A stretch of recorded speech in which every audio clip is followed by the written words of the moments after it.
Hello everyone, welcome on my YouTube channel.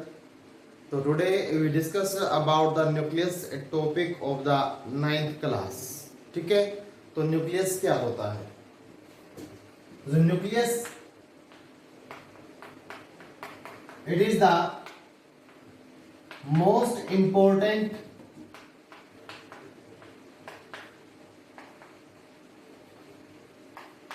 largest cell component of eukaryotic cells of eukaryotic cell that present in the center, that present in the center, जो centre में क्या होता है, present होता है। तो जो nucleus होता है इसको मोस्ट इंपॉर्टेंट क्यों बोलते हैं? क्योंकि ये न्यूक्लियस क्या करता है, किसी भी सेल की जो मेटाबॉलिक एक्टिविटी होती है उनको क्या करता है, मेंटेन करता है। अगर किसी सेल के अंदर से हम क्या कर दें, न्यूक्लियस को रिमूव कर दें, तो वो कुछ ही टाइम तक क्या करेगी, सर्वाइव कर सकती है, अदरवाइज वो सर्वाइव नहीं करेगी। इसलिए ये क्या है, मोस्ट इंपॉर्टेंट सेल का कंपोनेंट होता है, लार्जेस्ट पार्ट होता है यूकेरियोटिक सेल के अंदर, और प्रेजेंट होता है सेंट्रली, सेंटर के अंदर। ठीक है, तो द फर्स्ट टाइम, तो it is observed bye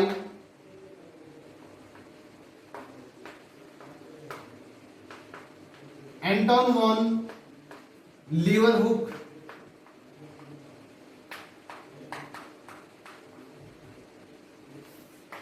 in red blood cell. किसके अंदर? आरबीसी के अंदर इसको ऑब्जर्व किया गया था एंटोन वॉन लीवनहुक के द्वारा। ठीक है, but Robert Hooke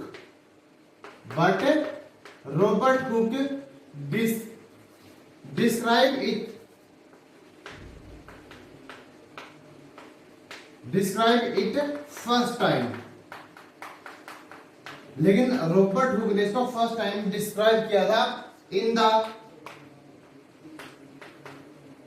orchid sales. किसमें? ऑर्चिड्स की सेल के अंदर।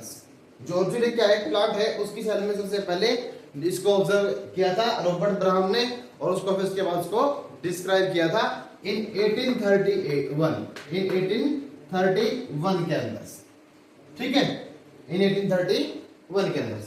तो ऑल यूकेरियोटिक सेल्स, जितने भी यूकेरियोटिक सेल होती हैं, हैव न्यूक्लियस। सब में क्या होता है, न्यूक्लियस होता है, but there are some cells which lose nucleus, but there are some cell that lose nucleus at maturity। वो क्या करते हैं, जैसे वो मैच्योर होंगी तो उनका न्यूक्लियस क्या हो जाएगा, लॉस हो जाएगा। ठीक है, जैसे आरबीसी हो गया, मैच्योर आरबीसी क्या है, मैच्योर आरबीसी। ठीक है, सीड सेल ऑफ फिलोएम,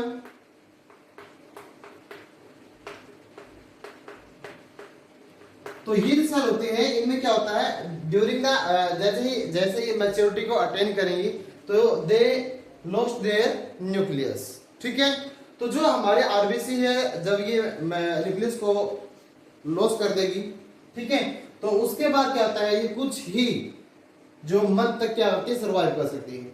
हमारी जो सीड सेल होती है प्लांट के अंदर, फ्लोएम के अंदर, तो ये कुछ ईयर तक क्या है, सर्वाइव करेगी आफ्टर लूजिंग द या लॉसिंग द न्यूक्लियस। ओके, अगर हम मान लेते हैं जो अमीबा है, एसिटाबुलम होता है, अमीबा होता है, एसिटाबुलम होता है, प्रोटोजोआ होते हैं, अगर इनकी सेल के अंदर से हम न्यूक्लियस को निकाल दें तो ये कुछ ही टाइम के बाद क्या हो जाएंगे, गायब हो जाएंगे। क्योंकि ये जो यूनिसेलुलर जीव होते हैं, इनकी जो मेन जो फंक्शनिंग जो यूनिट होती है वो न्यूक्लियस होती है। अगर उनके अंदर मेटाबॉलिक एक्टिविटी डिस्टर्ब हो गई तो दे कांट सर्वाइव, वो सर्वाइव नहीं कर पाएंगे। ठीक है, तो on the base of nucleus तो क्या था, न्यूक्लियस प्रेजेंट होता है। ठीक है, मोस्टली ऑल यूकेरियोटिक सेल के अंदर ये दो सेल लेकर जाता है, ऐसे जैसे मैच्योरिटी होगी न्यूक्लियस क्या हो जाएगा, लॉस हो जाता है। तो इन सम सेल न्यूक्लियस में बी वन, तो दे आर कॉल्ड यूनिन्यूक्लिएट। क्या बोलते हैं इनको हम? यूनिन्यूक्लिएट बोलते हैं, जो यूनिसेलुलर जैसे जीव हो गया हमारे, ठीक है। कुछ सेल होते हैं जिनको हम बोलते हैं बाइन्यूक्लिएट। क्या बोलते हैं? बाइन्यूक्लिएट। इसमें एग्जांपल है पैरामीशियम,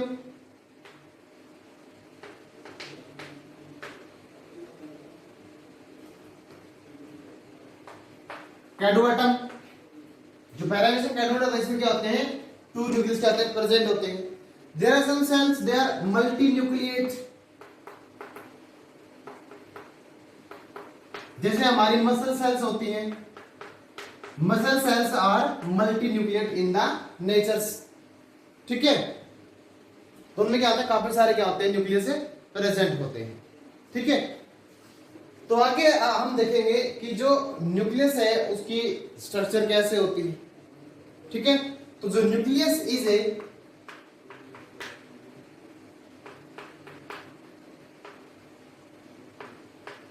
डबल मेम्ब्रेन स्ट्रक्चर।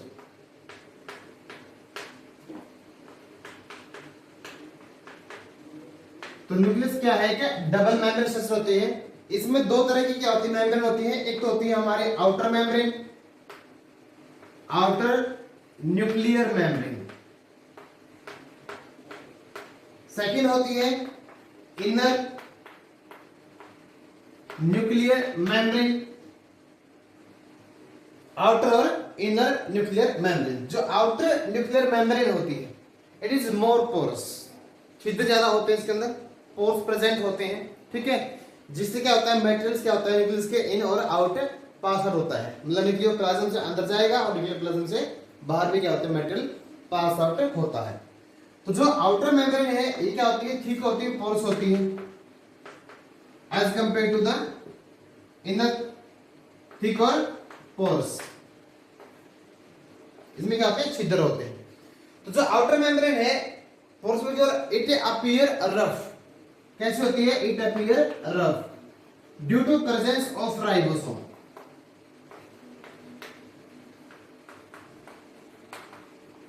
तो न्यूक्लियस की जो आउटर मेम्ब्रेन है उसके ऊपर क्या होते हैं? राइबोसोम अटैच होते हैं, जिसके कारण ये इसकी अपीयरेंस कैसे होती है? रफ होती है।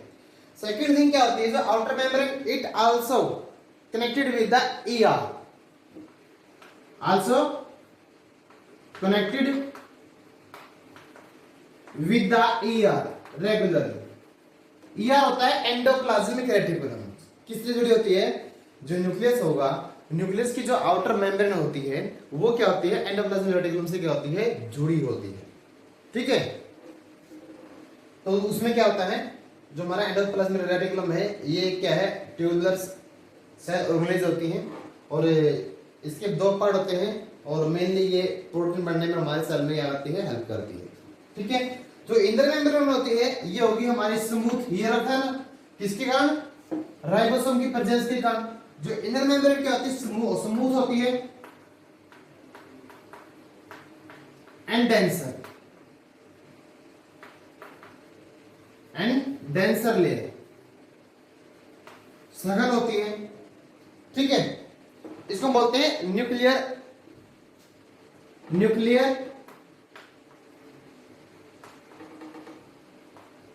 लेमिना। क्या बोलते हैं? न्यूक्लियर लेमिना, जो इनर लेयर होती है। क्योंकि ये जो न्यूक्लियर इनर लेयर होती है, जो ये क्या करती है? जो प्रोटीन फाइबर्स होते हैं उनसे क्या होती है? जुड़ी होती है, ठीक है। जो प्रोटीन फाइबर्स होंगे उनसे क्या होती है? जुड़ी हुई होगी। अब जो दोनों मेम्ब्रेन होती है, आउटर मेम्ब्रेन और इनर मेम्ब्रेन, इनके बीच में एक क्या होती है? खाली जगह होती है, नैरो स्पेस होता है, उसको बोलते हैं inter nuclear membrane space, inter nuclear membrane space. और दोनों मेम्ब्रेन मिलकर बनाएगी एनवेलप ऑफ द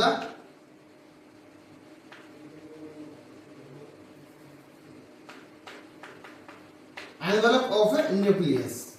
न्यूक्लियस से क्या करते हैं? एनवेलप की फॉर्मेशन करती है, ठीक है।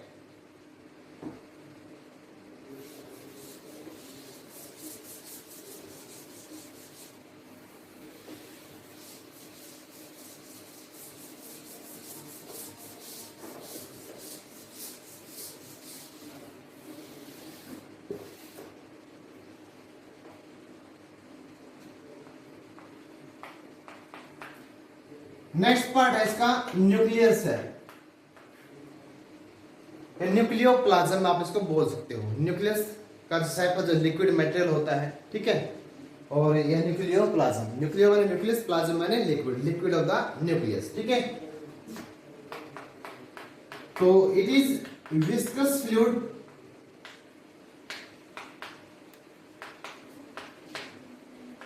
present in between the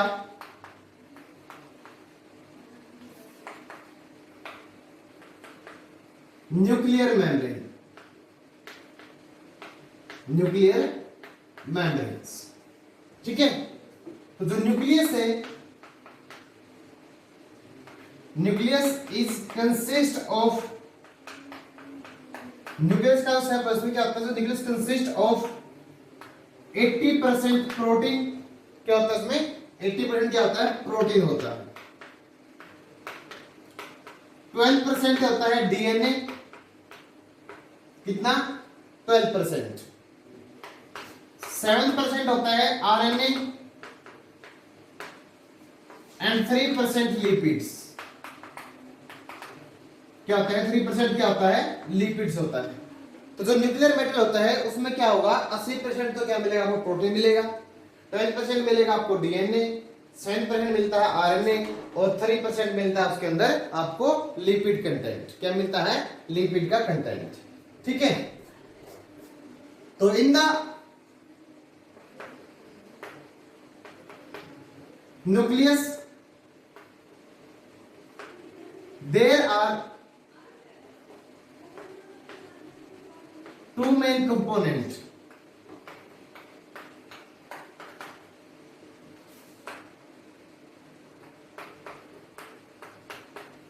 एक तो होता है हमारा न्यूक्लियोलस और सेकंड होता है क्रोमैटिन मैटेरियल्स, क्रोमैटिन मैटेरियल्स। तो जो न्यूक्लियोलस होता है, तो जो न्यूक्लियस के ऊपर तो क्या होता है, मेम्ब्रेन होती है। तो जो न्यूक्लियोलस है वो किसी सेल के अंदर एक भी हो सकता है और दो भी हो सकते हैं, ठीक है। जो न्यूक्लियोलस है उसकी अमाउंट 1 भी हो सकती है और 2 भी हो सकती है, ठीक है। तो it is without membrane structures, it may be 1 और 2, एक भी हो सकते हैं और दो हो सकते हैं, और without membrane structures, without membrane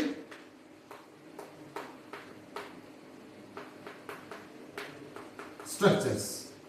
तो जो न्यूक्लियोलस है it consist of RNA plus protein. RNA का और प्रोटीन का मिलकर क्या होता है, बना होता है। आरएनए हमारे 3 टाइप्स के होते हैं, mRNA,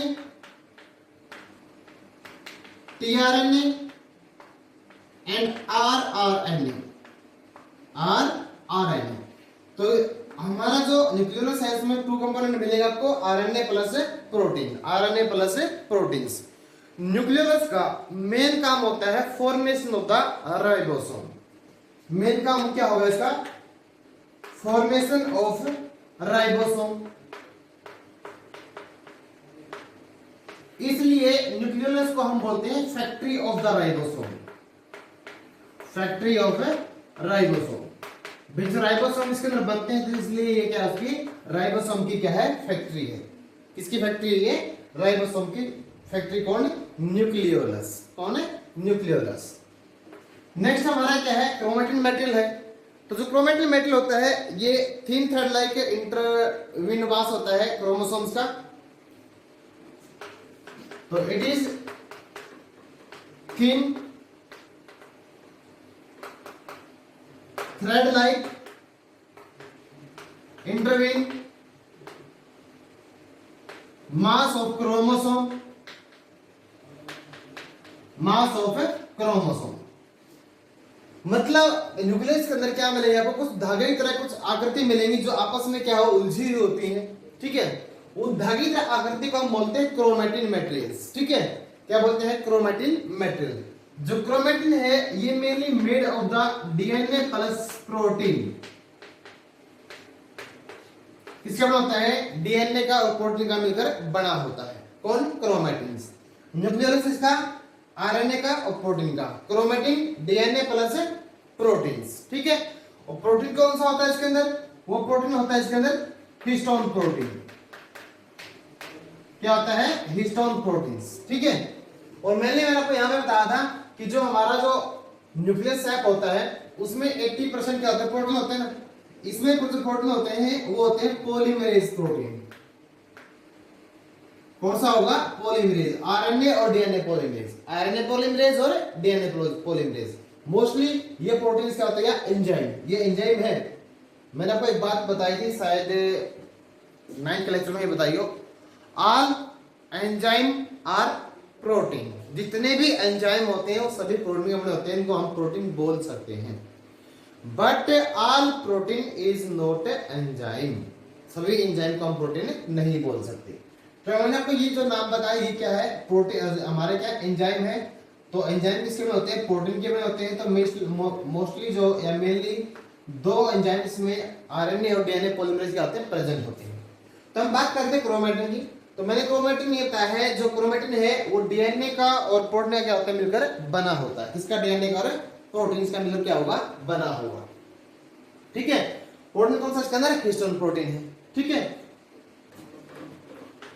the repeating unit of the chromatins forms the nucleosome. क्या बनता है, उसे न्यूक्लियोसोम बनता है, ठीक है। जो न्यूक्लियोसोम होता है ये किससे मिलकर बना होता है, अगर आपका तो क्या होता है इसमें प्रोटीन होता है तो nucleosome it is formed by wrapping of DNA on octamer's histone protein or octamer 8 histone protein।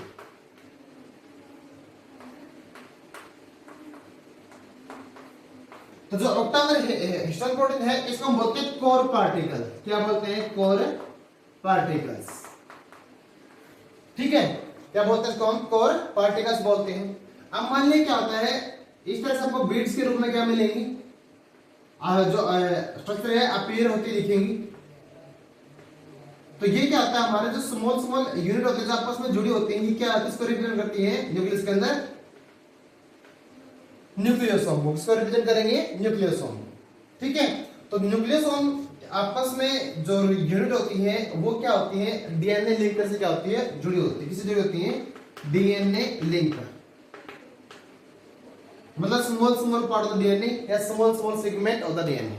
जो डीएनए के छोटे छोटे टुकड़े हैं वो आपस में क्या करेंगे, क्रोमेटिन मेटल को जोड़ते हैं और उससे क्या बनता है, हमारा न्यूक्लियोसोम बनता है, ठीक है।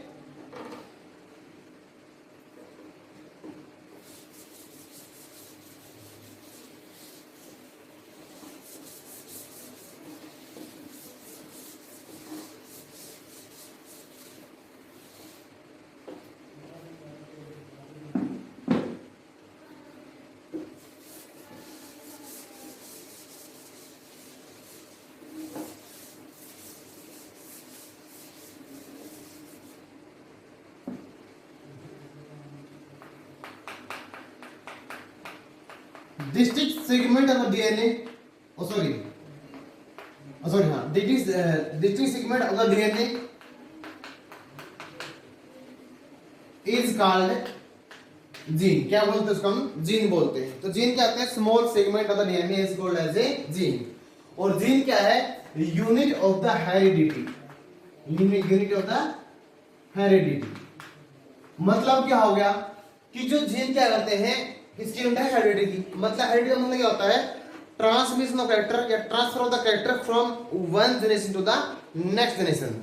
मतलब एक पीढ़ी से गुणों का नेक्स्ट पीढ़ी में ट्रांसफर होना वो किसके कारण होता है, जीन के कारण होता है। क्या होता है, किसके ऊपर होता है, जीन के कारण, ठीक है। और जीन क्या होता है, small segment of the DNA is called as a gene बोलेंगे। मतलब क्या होगा, अब माता पिता से गुणों का बच्चों में जाता है ना, गुण कहां से जाते हैं, माता पिता से जाएंगे कहां से, बच्चों के अंदर। अपीयरेंस से जो गुण बच्चों में गए हैं वो किसके कारण गए हैं, जीन के कारण। कई बार हम बोलते हैं भी जो भाई कोई लड़का है या कोई लड़की है भाई उसकी जो शक्ल है अपीयरेंस है उसकी फादर से मिलती है उसकी मदर से मिलती है, तो उसकी जो अपीयरेंस का जो कारण क्या है, जीन। क्योंकि जो कैरेक्टर्स आए हैं उसके पेरेंट में से वो किसके कारण आए हैं, जीन के कारण आए हैं। किसके कारण आए हैं, जीन के कारण। ठीक है, तो chromatins are appear in interphase of the cell. जो इंटरफेस होता है सेल का, सेल डिवीजन का, उसमें क्या होते हैं, क्रोमेटिन क्या होंगे, हमें अपीयर हो सकते हैं। या non dividing stage, non dividing stage of cell.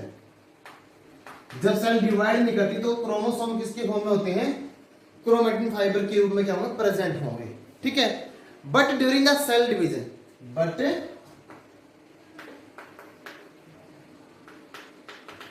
but during the cell division chromatin materials, क्या होता है, जो क्रोमेटिन मटेरियल होगा गेट कंडेंस्ड, वो सिकुड़ जाएगा, मतलब संगठित हो जाएगा, ऑर्गेनाइज हो जाएगा, कंडेंस हो जाएगा। और सिकुड़ने के कारण क्या होगा, अगर कोई मतलब इतनी पतली चीज है ये कंडेंस होकर क्या हो जाएगी, मोटी हो जाएगी। और तब क्या होते हैं, जो क्रोमोसोम क्या होंगे, ये क्या है, मान लिया हमने क्रोमेटिन है, क्रोमेटिन आपस में जुड़ के क्या बनाएगा, क्रोमोसोम को बनाएगा। तो ये पहले थिक थी, सॉरी थिन थी, वो बन गई थिक यूनिट बन जाएगी। तो मैंने ये बोला है जब सेल का डिवीजन होगा क्रोमेटिन फाइबर, जो क्रोमेटिन का जो मटेरियल है गेट कंडेंस्ड, वो कंडेंस हो जाएगा and appear thick, in the form of chromosomes, in the form of chromosomes। तो क्रोमोसोम्स की फॉर्म में क्या होता है, दिखता है। अब ये देखो हमारा जो क्रोमेटिन था वो किसका बना था, डीएनए का प्लस प्रोटीन का। अब डीएनए जो क्रोमेटिन है उसके सिकुड़ने से क्या बनता है, क्रोमोसोम बनता है। तो क्रोमोसोम पे किसके बने होंगे, इसके भी दो ही मेन कंपोनेंट है, DNA plus the protein, DNA plus proteins. ठीक है, तो क्रोमोसोम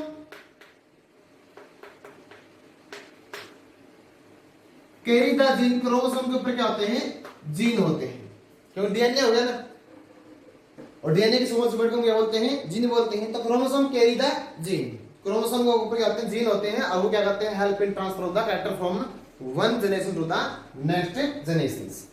मैं आपको ये बता रहा हूं क्रोमोसोम कब दिखेंगे, जब क्या हुआ, सेल डिवीजन होगा।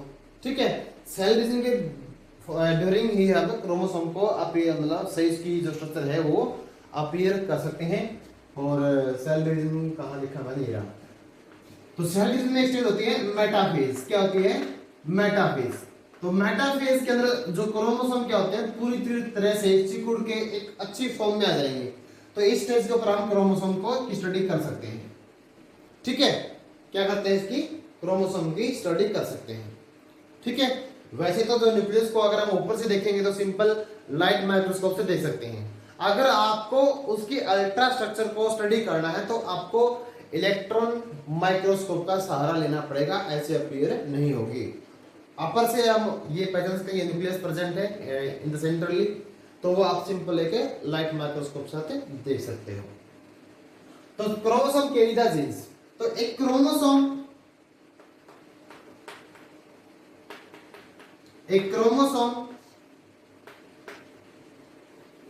generally made up of two arms that are joined by centromere और प्राइमरी कंस्ट्रक्शन।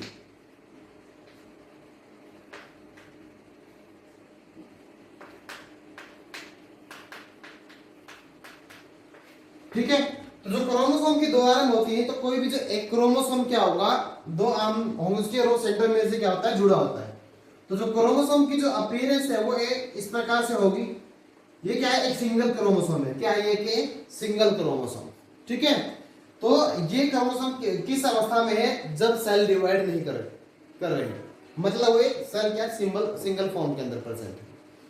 जब ये क्या होगा, इसका रेप्लिकेशन होगा ड्यूरिंग सेल डिवीजन। क्या होगा, इसका रेप्लिकेशन होगा। क्या होगा, रेप्लिकेशन, मतलब इसकी दो कॉपी बनेगी। तो क्या होगा, जो दो क्रोमोसोम है वो एक सिंगल सेंट्रोमियर से क्या होते हैं, अटैच होते हैं। तो उसकी जो अपीयरेंस है आपको इस प्रकार से दिखेगी।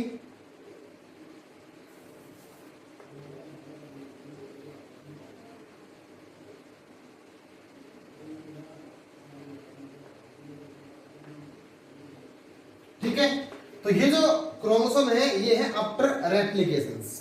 अब ये जो दो क्रोमोसोम होते हैं क्या होते हैं, सिमिलर होते हैं, इसलिए इनको बोलते हैं सिस्टर क्रोमैटिड्स। क्या बोलते हैं, सिस्टर क्रोमैटिड्स। जब डिवीजन हो जाएगा तो सेल के अंदर क्रोमोसोम क्या हो जाएंगे, अलग अलग हो जाएंगे ना। तो उस फॉर्म में क्या होंगे, जो क्रोमोसोम है ये बिल्कुल क्या हो जाएंगे, अलग हो जाएंगे। तो उससे दो क्रोमोसोम क्या हो जाएंगे, बन जाएंगे अलग अलग। इनको हम बोलेंगे डॉटर क्रोमैटिड्स। क्या बोलेंगे, डॉटर क्रोमैटिड्स। ठीक है, ईच सेल गेन ए क्रोमोसोम्स। तो कोई भी जो सेल होती है वो क्या होती है, डिप्लॉयड इन द नंबर, मतलब उसमें क्या होंगे, दो क्रोमोसोम होंगे। जिस सेल में दो क्रोमोसोम है उसको बोलते हैं हम डिप्लॉयड।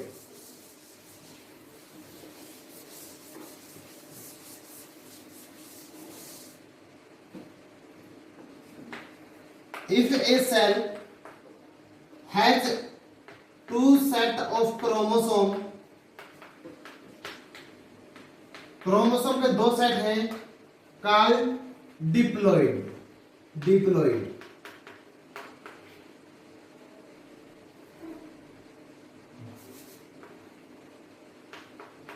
क्या बोलते हैं इसको, हमें डिप्लॉइड बोलते हैं। क्या बोलते हैं, डिप्लॉइड। डिप्लॉइड होता है 2n नंबर ऑफ क्रोमोसोम। ठीक है, अगर if a cell has one set of chromosome called haploid. क्या बोलेंगे, हैप्लॉइड, मतलब इसमें क्या है, n नंबर ऑफ क्रोमोसोम क्या है, प्रेजेंट है। क्या है, n नंबर ऑफ क्रोमोसोम क्या है उसके अंदर प्रेजेंट होंगे। ठीक है, तो जो ह्यूमन बीइंग होता है, ह्यूमन बीइंग के अंदर क्या होता है, टोटल कितने क्रोमोसोम होते हैं, 46 क्रोमोसोम्स। अगर पेयर के अंदर बोले तो 23 पेयर्स होंगे जोड़े के अंदर। 23 पेयर में से क्या होता है, जो 22 होते हैं, क्या होते हैं, जो 22 जोड़े होंगे, 22 पेयर्स होंगे, ये होते हैं ऑटोसोम। और जो वन पेयर होगा, एक जोड़ा होगा, उसको बोलते हैं हम सेक्स क्रोमोसोम। क्या बोलते हैं, सेक्स क्रोमोसोम। ठीक है, तो जो 22 पेड़ हैं और जो पेयर हैं, जोड़े हैं, ये क्या करते हैं, that do not take part in sexual reproduction, so these are called as a autosome. क्या बोलते हैं इनको, हम ऑटोसोम बोलेंगे। तो जो वन पेयर होता है, मेल में होता है ये एक्स और वाई, किसमें होता है ये, मेल के अंदर। अगर फीमेल होगा, फीमेल में क्या होगा, एक्स और एक्स, ये पेयर। ठीक है, इनको बोलते हैं sex chromosome. That take part in the sexual reproduction in the of the organisms are called as a sex chromosomes, या that determine the sex of the child are called as a sex chromosomes. क्या बोलते हैं उनको, हमें sex chromosome बोलते हैं। ठीक है,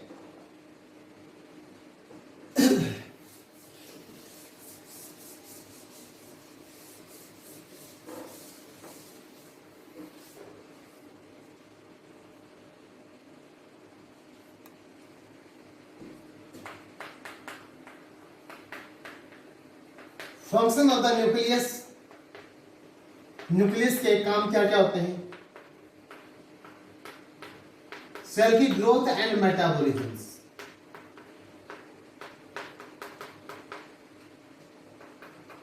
ठीक है, सेल के रेप्लिकेशन में,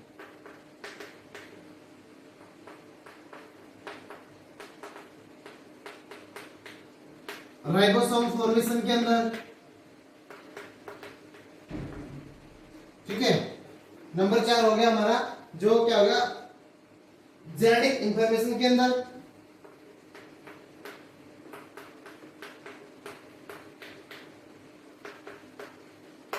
और फिफ्थ है वेरिएशन। अब जो ग्रोथ और मेटाबॉलिज्म, ग्रोथ का मतलब होता है इंक्रीज इन मास, और इंक्रीज इन मास कब होगा, जब मेटाबॉलिज्म क्या होगा, सही होगा। मेटाबॉलिज्म सब सही कब होगा, जब एंजाइम वगैरह क्या मिलेंगे, बनेंगे, सही बनेंगे। एंजाइम बन गए सही, एंजाइम के सही बनने से जो हमारी एक्टिविटी होती है, बायोलॉजिकल एक्टिविटी होती है, वो क्या होगी, बॉडी के अंदर सही परफॉर्म होंगी। अगर वो एक्टिविटी सही परफॉर्म हुई तो उससे क्या बनेगा, कोई प्रोटीन्स बनेगा, कोई अदर चीज बनेगी जो हमारी बॉडी की ग्रोथ के लिए क्या होते हैं, जरूरी होती है। ठीक है, तो मेटाबॉलिज्म के लिए जो इंस्ट्रक्शन है वो कहां से आती है, न्यूक्लियस से आती है। मतलब बॉडी को इस एंजाइम की, इस प्रोटीन की क्या होती है, रिक्वायरमेंट होती है, तो वो जो इंफॉर्मेशन है कहां से आती है, न्यूक्लियस से आती है। ठीक है, सेकंड क्या है, सेल के रेप्लिकेशन के अंदर जब भी कोई सेल क्या होती है अंडर डिफरेंशिएशन जाती है, तो वहां पर क्या होता है, जो हमारा न्यूक्लियस क्या करेगा, अपनी एक कॉपी और बनाएगा, जिससे सेल क्या हो जाएगी, सेल के रेप्लिकेशन में क्या मिलती है, हेल्प मिलती है। मैंने आपको पहले बताया था राइबोसोम क्या होता है, जो न्यूक्लियस होगा ना,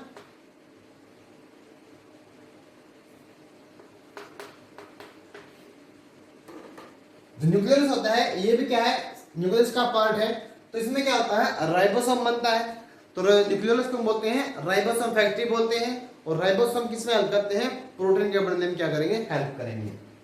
जेनेटिक इंफॉर्मेशन, मैंने थोड़ी देर पहले आपको ये बताया था कि जो क्रोमोसोम है उसके ऊपर जीन होते हैं। जीन क्या करते हैं, माता पिता के कैरेक्टर को ट्रांसफर करते हैं बच्चों के अंदर, तो ये क्या करते हैं, जेनेटिक इंफॉर्मेशन में क्या करते हैं, हेल्प करते हैं। अब मैंने आपको ये भी बताया था, उसकी जो स्कल है बच्चे की या बच्ची की अपने पेरेंट्स से मिलती है। मतलब हमारे न्यूक्लियस के अंदर या न्यूक्लियस में क्या होता है, डीएनए होता है, तो उसके अंदर क्या होती है, जो इंफॉर्मेशन क्या होती है, स्टोर होती है। डीएनए में क्या होगा, इंफॉर्मेशन स्टोर होती है in the form of the codes. ठीक है, किसके रूप में, कोड के रूप में, ए जी सी टी, एडेनिन, यूएनिन, साइटोसिन और थायमिन। ठीक है, इनके बारे में ज्यादा नहीं पढ़ना, प्लस वन में पढ़ना आप इनके बारे में। तो जो वेरिएशंस है, वेरिएशन क्या होता है, मतलब जो न्यूक्लियस है it help in the sexual reproduction के अंदर हेल्प होती है। तो उसमें क्या होगा, जो कोई भी जनरेशन है वो नेक्स्ट जनरेशन क्या होगी, अलग मिलेगी। तो वेरिएशंस किसके कारण आएगी, अगर डीएनए में कोई चेंज हो गया, ठीक है, एनवायरनमेंट के कारण भी हो सकता है, क्रॉसिंग ओवर के कारण भी हो सकता है, मतलब आफ्टर में intermixing of the chromosomes, chromosome आपस में मिलेंगे, उसको बोलते हैं क्रॉसिंग ओवर बोलेंगे। तो जिसके कारण क्या होता है, वेरिएशंस आती हैं, क्या आती है, वेरिएशंस। और वेरिएशन से क्या होता है, ओरिजिन ऑफ क्या होता है, न्यू स्पीसीज होता है, origin of a new species takes place. ठीक है, तो ये जो लेक्चर था हमारा आज तक ये न्यूक्लियस के बारे में था। ठीक है, और आई होप आपको पसंद आया होगा। ठीक है, तो प्लीज जितना हो सके मेरे चैनल को सब्सक्राइब करें, लाइक करें और शेयर करें। ठीक है, थैंक यू।